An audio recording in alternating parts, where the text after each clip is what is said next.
Il était une fois, dans un petit village côtier au cœur de l'Afrique, un jeune homme nommé Guido. Guido était un pêcheur talentueux et aimé de tous, car il avait un don particulier pour attraper les poissons les plus grands et les plus rares. Mais, malgré son habileté, il vivait dans la pauvreté, avec sa famille. Ses amis, bien que sympathiques en apparence, se sentaient souvent frustrés par la pauvreté de Guido et la prospérité qu'il semblait lui échapper. Un jour, ses amis, animés par une croyance ancienne et maléfique, décidèrent d'agir. Ils croyaient en une vieille légende qui disait que pour que la pêche soit abondante et que les poissons viennent en nombre, il fallait sacrifier une personne vivante au fond du lac sacré. Pensant que Guido était le plus faible et qu'il ne leur manquerait pas, ils complotèrent de le jeter dans le lac. Ils le manipulèrent en l'invitant à une grande fête au bord du lac. Au cours de la soirée, tout semblait normal, jusqu'à ce qu'un des amis de Guido l'attrape par surprise et le jette dans l'eau glacée. Guido se débattit, mais les vagues étaient puissantes et il ne savait pas nager. Il se sentait se noyer quand une main froide et douce l'attrapa. Guido se sentit tiré vers le fond du lac, où il aperçut une silhouette lumineuse. C'était une sirène, avec des cheveux longs et noirs, des yeux brillants comme l'azur et une peau qui semblait scintiller sous l'eau. Elle le regarda avec des yeux pleins de douceur et de tristesse. « Ne crains rien, jeune homme, » dit-elle d'une voix douce comme le vent. « Je suis la gardienne de ces eaux, et je ne permettrai pas que tu sois sacrifié par ceux qui ne comprennent pas la véritable valeur de la vie. » Guido, bien que terrifié, sentit une étrange chaleur et une paix dans le regard de la sirène. Elle le mena à la surface, le sauvant des profondeurs. En le ramenant sur la rive, elle murmura « Je t'ai sauvé, mais sache que ce n'est pas la fin de ton histoire. » Les jours suivants, Guido retourna au village, mais il était différent. Il n'arrivait pas à oublier les yeux de la sirène, son doux murmure, et la sensation de sécurité qu'il avait ressentie dans ses bras. Lorsqu'il parla à ses amis, il leur raconta son expérience. Mais eux, pris de honte, évitèrent de le regarder, ne sachant comment expliquer leurs actes cruels. Cependant, chaque nuit, Guido retournait au lac, espérant revoir la sirène.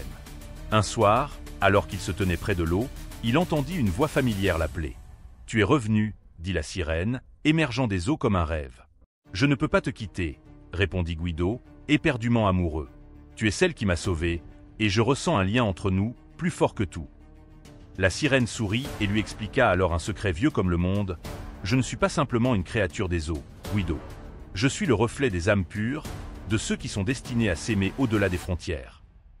Si tu m'acceptes dans ton cœur, je te donnerai la prospérité que tu cherches, mais aussi une leçon que l'amour véritable ne se trouve pas dans la richesse matérielle, mais dans le cœur des êtres. » Guido, touché par ces paroles, lui promit de l'aimer et de la respecter toujours. Et, à partir de ce jour-là, il n'eut plus besoin de faire de sacrifices pour attirer les poissons. Les poissons vinrent en abondance, et le village entier prospéra grâce à lui. Mais plus que tout, Guido et la sirène, à travers leur amour pur et sincère, comprirent que la véritable richesse venait de la connexion entre les cœurs, au-delà des illusions et des sacrifices inutiles. Les mois passèrent, et l'amour entre Guido et la sirène grandissait de jour en jour. Mais un grand dilemme s'imposa à Guido. Il savait que sa place était parmi les hommes, qu'il ne pouvait pas toujours vivre dans l'eau. Pourtant, il ne pouvait se résoudre à quitter la sirène qu'il avait sauvée et qu'il aimait profondément. Un jour, il lui posa la question qui le tourmentait depuis longtemps. « Dois-je choisir entre toi et ma vie sur terre ?» La sirène, en la regardant avec tendresse, lui répondit « Ton cœur appartient à la terre et le mien aux eaux. Mais sache, Guido, qu'il existe un chemin entre nos deux mondes. Si tu veux, tu pourras vivre à la fois dans la lumière du ciel et dans l'obscurité paisible des profondeurs. Mais cela exigera un sacrifice. Chaque fois que tu reviendras vers moi, tu te souviendras que tu es lié à un amour hors du commun. » Guido prit une profonde inspiration, et avec la certitude dans le cœur que l'amour vrai ne pouvait être enfermé dans un seul monde, il accepta de partager sa vie entre la mer et la terre, venant et allant à sa guise. Ainsi, il devint une légende parmi les villageois, un homme capable de naviguer entre les deux mondes, guidé par l'amour d'une sirène qui lui avait sauvé la vie et lui avait appris la plus grande des leçons. L'amour, lorsqu'il est pur, peut transcender toutes les frontières. Mais au fil des années, un dilemme plus grand encore surgit. Le village, bien que prospère grâce à la bénédiction des poissons, commença à faire face à des changements. Le lac sacré, autrefois rempli de poissons en abondance, semblait se vider lentement. Les eaux devenaient de plus en plus troubles, et les poissons se faisaient rares. Les villageois commencèrent à murmurer que l'équilibre entre la mer et la terre était perturbé, que le lien qui unissait la sirène au monde des hommes était en train de se briser. De plus, une étrange sécheresse toucha le lac, et la végétation autour se fana peu à peu. Un jour, alors que Guido retournait auprès de la sirène, il la trouva plus triste que jamais.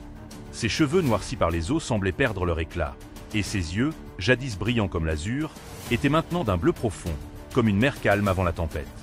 Pourquoi êtes-vous triste, mon amour? Demanda Guido, inquiet. La sirène le regarda avec une mélancolie infinie. Les eaux qui me nourrissent commencent à s'assécher, Guido. L'amour qui nous unit, bien que pur et puissant, perturbe l'équilibre des mondes. Chaque fois que tu viens me voir, l'harmonie entre le monde des hommes et le monde des esprits de l'eau se fragmente davantage. Les eaux des profondeurs ne peuvent plus nourrir les créatures comme avant. La mer, ton monde et le mien, sont tous deux en danger. Si nous voulons sauver ce qui reste, il faudra faire un choix. Guido es sentit dévasté. Il comprit que son amour pour la sirène, bien que sincère et profond, avait des conséquences qu'il n'avait pas anticipées. Le lien entre eux, si puissant soit-il, mettait en péril l'équilibre de la nature, et cette dernière commençait à en souffrir. Il savait qu'il ne pouvait pas abandonner la sirène, mais il ne pouvait pas non plus permettre que le lac et les terres autour de lui disparaissent. « Alors, que dois-je faire » demanda-t-il, la voix brisée. La sirène lui sourit tristement, une lueur d'espoir dans ses yeux. Il y a une vieille légende, Guido, qui dit qu'un sacrifice est nécessaire pour restaurer l'équilibre. Tu dois faire le choix de l'amour et de l'équilibre, non pas dans un seul monde, mais en te sacrifiant toi-même pour que tout soit rétabli. Guido, dévasté par la gravité de la situation, s'effondra à ses pieds. Comment pouvait-il choisir entre l'amour de sa vie et l'équilibre de la nature qui lui avait donné tant de cadeaux? Mais la sirène lui expliqua alors que l'amour véritable ne se mesurait pas à l'égoïsme, mais à l'acte de renoncer à ce que l'on chérissait le plus pour le bien-être de ceux qu'on aime. Ainsi, le jeune pêcheur se rendit compte que le vrai sacrifice était de préserver l'harmonie entre les mondes, sans laisser l'un dominer l'autre. Il se tourna vers la sirène, et sans une parole, il plongea dans les eaux profondes du lac avec elle. Le sacrifice de Guido ne fut pas une fin, mais un renouveau. Dans les eaux sacrées, il se fondit avec l'élément même de la mer. Son âme devint une partie de l'océan, gardant l'équilibre entre les mondes. En retour, le lac se régénéra, les poissons retrouvèrent leur abondance, et la végétation autour se remit à croître. Mais les villageois ne comprirent jamais la nature de ce sacrifice, et ils continuèrent à vivre dans la prospérité, ignorant l'acte héroïque de Guido. La sirène, elle, resta dans les eaux, veillant sur le lac avec une douce tristesse dans son cœur. Elle savait que l'amour de Guido perdurait dans les profondeurs, à jamais lié aux eaux. Et, chaque fois que la mer semblait calme et paisible, elle souriait, car elle savait qu'en elle vivait un amour éternel qui avait permis à la nature de retrouver son équilibre. Ainsi se termina l'histoire de Guido, le pêcheur devenu une légende, et de la sirène, la gardienne des eaux. Leur amour, pur et sacrifié, resta gravé dans les mémoires comme un exemple de sacrifice pour l'harmonie entre les mondes, prouvant que parfois, le véritable amour nécessite de se perdre pour que la vie puisse continuer à s'épanouir.